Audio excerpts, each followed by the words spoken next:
네, 강프로입니다. 자, 한미반도체 보겠습니다. 일단 4% 정도 떨어졌고요. 떨어지는 과정에서 보면 삼성전자가 올라옵니다. 하이닉스가 지금 HBM으로 독점적인 지위를 누리고 있죠. 그런 부분이 지금 삼성전자의 행보를 보면 약간 좀 깨질 수도 있는 거 아닌가? 그런 부분에 대한 내용이 작용을 하고 있습니다. 자, 무슨 얘기냐면 삼성전자는 지금 HBM을 납품하지 못하고 있습니다. 하고는 있는데 가장 메인인 엔비디아 쪽으로는 못 들어가고 있어요. 아직까지 퀄테스트, 그쵸? 제품에 대한 그 퀄리티를 맞추지 못했기 때문에 그렇습니다. 그럼 우리가 이 과정에서 뭘 봐야 되는지 그 내용을 가지고 이야기를 드릴 겁니다. 첫 번째, 한미반도체는 지금 하이닉스와 결이 같다. 즉 독점적인 지위를 같이 누리고 있다. 그래서 그것에 대한 프리미엄을 받아서 지금 시가총액이 15조까지 올라온 거다. 원래 한 1조에서 2조 사이였던 주가가 지금 15조 정도까지 올라왔고 고가 따지면 거의 한 20조 가까이 되기 때문에 뭐 15조에서 20% 더하면 한 18조 정도 되니까 한 10% 정도 더 올라가면 20조 정도 되는 거잖아요. 독점적인 지위를 가지고 있다. 그것과 비례해서 실적을 보면 실제 그렇게 좋아진 것은 아닙니다. 그런데 이렇게까지 주가가 올라왔다는 건 주가는 미래 가치를 반영한다는 게 너무 명확하게 우리가 볼 수 있는 부분인 거예요. 그러면 이 구간에서 왜 삼성전자가 올라오는 게 악재가 될까요? 지금까지 이런 정도의 그 프리미엄을 받고 있었던 독점적 지위가 깨질 수 있기 때문에 그렇습니다. 그럼 만약에 독점적 지위가 깨지면 이게 나쁜 건가? 여기까지는 나쁜데 나머지는 다 괜찮다. 그게 아직까지 본질이 흐트러지지 않은 이유입니다. 그 본질은 뭐겠습니까? HBM 시장 규모가 훨씬 더 커질 수 있다는 거죠. 앞으로 우리가 HBM을 우리가 사용하는 PC에서도 사용하게 될 겁니다. 물론 시간은 좀 지나야겠지만 근데 그 시간이 지나야 되는 것들이 주가가 상승하는 원동력이 되는 거예요. 일반 지금 서버향 쪽, AI 서버 쪽으로 들어가는 이쪽에 대한 물량만 생각을 하는데 물론 이쪽이 메인으로 잡고 가는 거죠. 근데 이런 부분이 확대됐을 때는 어쩔 수 없이 삼성과의 경쟁을 해야 되고 삼성이 올라오고 있다는 것 자체가 메모리 반도체 시장을 한국에서 잡고 있다는 것이기 때문에 그렇죠. 아무리 그래도 하이닉스보다는 삼성전자에 대한 그 물량이 훨씬 더 많습니다. 삼성전자에서 한번 기침하면 메모리 반도체의 뭐 가격대가 뭐 크게 바뀌거나 이런 것들도 다 그 물량 싸움 때문에 그렇습니다. 근데 그런 부분이 언제고 나올 거였다. 근데 지금 구간에서 이미 한 달 정도의 그 조정을 받고 있는 그런 구간에서 나오고 있다는 점, 이런 부분은 먼저 맞아야 될 매를 맞고 있다고 보시면 됩니다. 근데 만약에 이 구간에서 만약에요, 뭐 삼성전자가 안 올라오고 개별적으로 빠지잖아요. 그러면 HBM에 대한 수요 문제, 뭐 수요 둔화 문제, 그리고 AI 반도체에 대한 뭐 그런 수요 문제, 수요 둔화 문제 이런 부분들이 있다는 것인데 그런 부분이 아닌 거죠. 삼성전자 올라오고 하이닉스가 빠진다는 건 그렇죠. 그러면서 한미반도체도 빠진다는 건 HBM 시장 규모 그리고 AI 반도체에 대한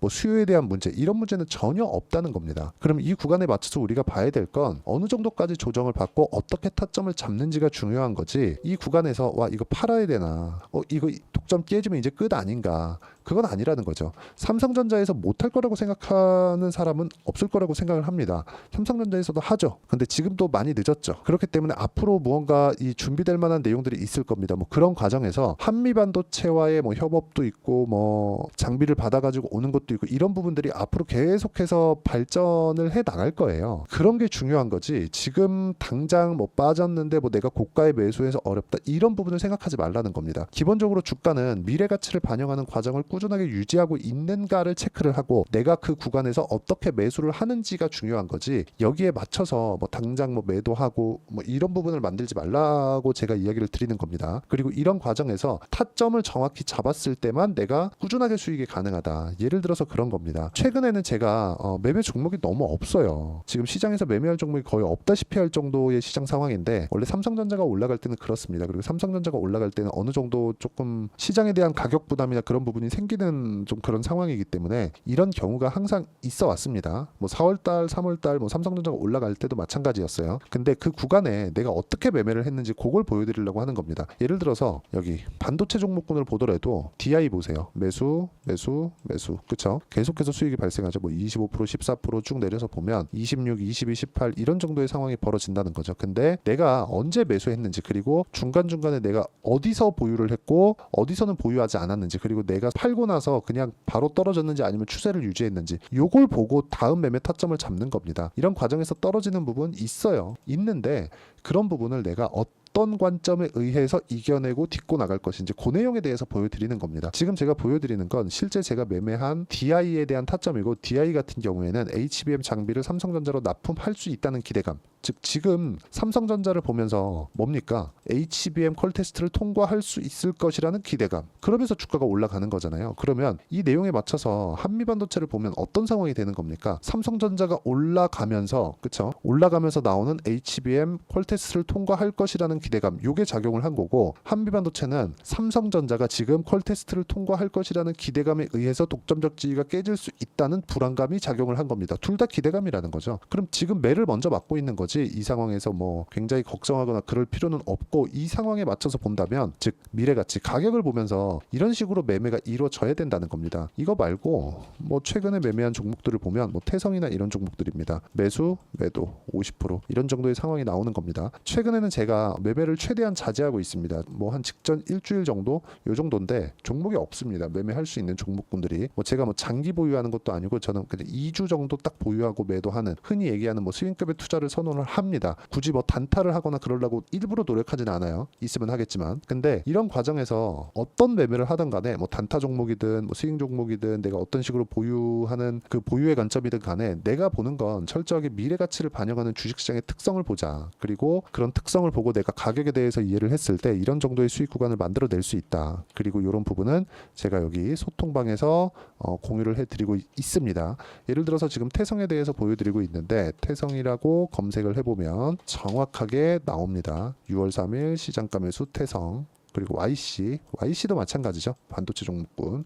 이런 정도의 상황을 지속적으로 봐야 되니까 내가 매매하면서 가격이나 그런 부분을 잘 모르겠다 하시는 분들은 소통방으로 들어오시면 되고 소통방은 무료로 진행하고 있으니까 구독과 좋아요 눌러주시고 상단에 있는 전화번호로 구독 또는 소통이라고 문자 보내주시면 제가 여기 소통방 입장 링크를 순차적으로 공유를 해드리도록 하겠습니다. 어떤 식으로 제가 매매를 해야 되는지 그 내용에 대해서 이야기를 드린 거고 이거 말고도 뭐 다른 종목 하나만 더 보겠습니다. 뭐 우양이나 그런 종목들을 봐도 계속해서 미래 가치를 가격이 먼저 반영을 하고 그쵸 이런 구간에서 수익이 발생한다는 점. 근데 오늘 같은 경우에 재룡적입니다. 뭐 오늘은 매수를 안 했는데 어저께도 매수를 했고 그리고 이틀 전에는 또 매도를 했고 떨어지고 올라오는 과정에서 또 매수를 했죠. 이런 상황을 지속적으로 만들어야 된다는 거예요. 자 보세요. 제가 매도까지 한 종목 재룡산업입니다. 자 내용 보면 어때요?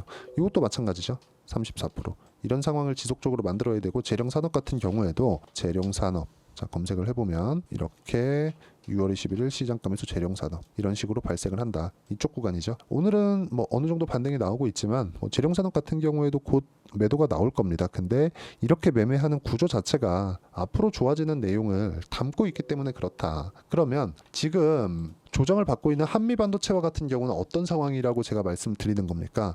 삼성전자가 올라오는 과정에서 독점적 지위가 깨질 수 있다는 불안감이 존재를 하지만 삼성전자에서 못할 거라고 생각하는 사람은 없잖아요. 그냥 지금 늦게 조금 상황이 발생하고 있을 뿐이지 그런 부분을 먼저 매를 맞고 있는 그런 상황이 벌어지고 있는 거라서 지금 나오는 조정은 그냥 먼저 맞아야 될 매를 먼저 맞고 있다 그렇게 보시면 됩니다. 뭐 다른 특이점이나 그런 부분이 있는 건 아니에요. 단 이 구간에서 내가 어떻게 매매를 해야 될지 그 기술적인 내용에 대해서 이야기를 드리는 거고 그 내용을 여기 소통방에서 다 공유를 해드리고 한미반도체에 대한 실시간 타점을 포함해서 다른 뭐 반도체 종목군들 그리고 고가 돌파하는 종목군들을 소통방에서 모두 함께 공유를 해드리고 있으니까 와서 배우시면 되고 상단에 있는 전화번호로 구독 또는 소통이라고 문자 보내주시면 여기 소통방 입장 링크를 순차적으로 공유를 해드리도록 하겠습니다. 자 그리고 이런 식으로 가격을 잡는 그 내용에 대해서 그쵸? 그 가격을 잡는 내용에 대해서 어떤 식으로 할지 그 이론적인 부분은 여기 한미반도체의 단기 보유 전략 그리고 최근에 한미반도체의 변동성이 커졌기 때문에 상당히 도움이 될 거고 무엇보다 단기 보유 전략을 이용해서 제가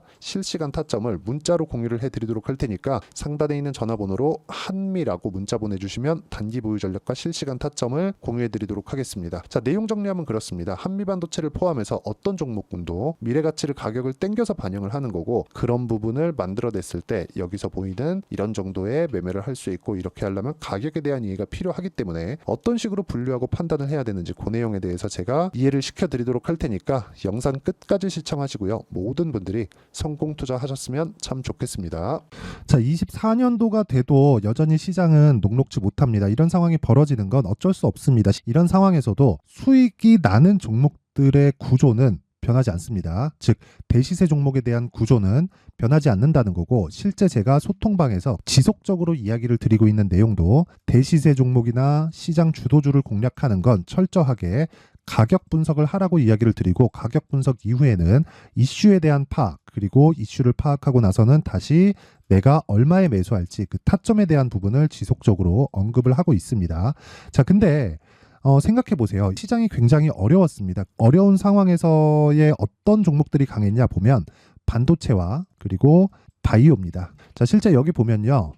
HLB에 제가 실제 매매한 내용을 띄워놓고 보여드리고 있는데 1월 22일부터 매매를 시작해서 4일 동안 31%의 수익 마감이 됐고요. 그리고 여전히 신고가 종목입니다. 자, 그리고 그 다음 어보브 반도체 이름을 보시다시피 반도체 종목이죠. 그리고 AI 반도체는 지속적으로 강세를 보이고 있습니다. 이 종목도 신고가를 먼저 달성한 이후에 제가 21%의 단기간에 21%의 큰 수익을 내고 마감이 됐습니다. 다시 재공략을 준비하고 있고 이런 부분은 소통방에서 다 공유를 해드립니다. 자, 그리고 코세스. 자, 코세스 같은 종목도 당연히 그쵸 신고가 종목이고요. 그리고 반도체 종목입니다. 이 종목도 영업일 기준에서 이틀 동안 대략 한 15%의 수익 마감이 됐습니다. 내용을 한번 보시면 어떻습니까? HLB를 포함해서 뭐 30%, 20%, 뭐 15% 이런 식의 수익이 지속적으로 발생하고 있는데 이 세 종목 모두 다 신고가 종목이고 1월 달에 시장이 약세를 보이고 있는 구간에서도 강했었던 그런 종목입니다. 특징점이 하나 있는데 그 이슈에 앞서서 가격이 먼저 반영했다는 거죠. 그렇게 제가 가격을 먼저 보고 이슈에 대해서 파악하는 이유는 결과적으로는 큰 시세를 먹기 위한 사전 준비 작업입니다. 실제로 큰 시세를 먹기 위해서 사전 준비 작업을 했을 때 여기 레인보우 로보틱스 127% 그리고 ISC 98% 그리고 한미반도체 97%의 큰 수익을 내는 상황을 만들 수 있습니다. 어떤 식으로 소통방에서 진행됐는지 그쵸? 그 상황을 제가 이야기를 드린 건데 이런 상황도요 당연히 신고가를 공략했을 때 가능한 겁니다. 자, 그러면 이번에도 마찬가지입니다. 그쵸? 정부 주도의 코리아 디스카운트 해소 방안이 2월 달에 발표를 하고요. 그리고 2월 달에 발표된 내용을 토대로 주가가 움직이는 게 아니라 이미 움직인 내용이 있죠. 실제 이 내용은 크게 중요한 게 아니라는 겁니다. 실제 움직인 내용을 보면 자, 기아차입니다. 실제로 12월 달에 신고가를 만들어 놓고 정부에서 입김을 불어 넣으니까 순식간에 기아차를 포함해서 현대차 같은 거대 기업들의 주가가 2주도 채 되지 않아서 40% 정도의 큰 시세를 냅니다. 자, 그러면 우리는 어떤 종목을 봐야 될까요? 이슈를 파악해야 되는 것도 맞지만 철저하게 가격에 맞춰서 매매를 해야 되는 게 당연히 중요합니다. 정부가 주도하는 정책 방향이 있겠죠. 그 방향에 맞춰서 우리가 종목을 찾을 필요가 있다. 자, 그러면 답이 나왔습니다. 정부가 주도하는 방향에 맞춰서 제2의 기아차를 찾는 게 지금은 중요하다. 근데 정부 정책의 방향에 맞게 가자. 그랬을 때 앞서서 제가 보여드렸었던 내용인 여기 레인보우 로보틱스 127% 그리고 ISC 98% 그리고 한미반도체 97%와 같은 수익을 낼 수 있습니다. 물론 시간에 대한 부분은 최소 2주의 시간이 필요하고요. 그리고 최장 3개월 안에 끝내야 됩니다. 자, 기아차의 시세를 보셨던 것과 같이 2월 달에 정부 정책의 방향이 결정되고요. 바로 3월 달이면 시행입니다. 자, 그러면 우리는 거기에 맞춰서 당연히 종목을 찾아야 되고 제가 제2의 기아차를 찾아놨습니다. 제가 아까 전에 소통방에서 이야기를 드렸었던 내용 다 공개를 해드렸는데 그 내용처럼 종목만 받고 싶다 하시는 분들은요. 상단에 있는 제 전화번호로 대시세 자, 대시세라고 문자를 보내주시면 정부 정책의 방향에 맞는 종목을 모든 분들에게 무료로 공개를 해드리도록 하겠습니다. 자, 제가 원하는 건 채널 성장이 목적입니다. 자, 그래서 구독과 좋아요 꼭 좀 부탁드리고요. 모든 분들이 정부 정책에 맞는 방향으로 매매를 이어가서 큰 수익 보셨으면 좋겠습니다.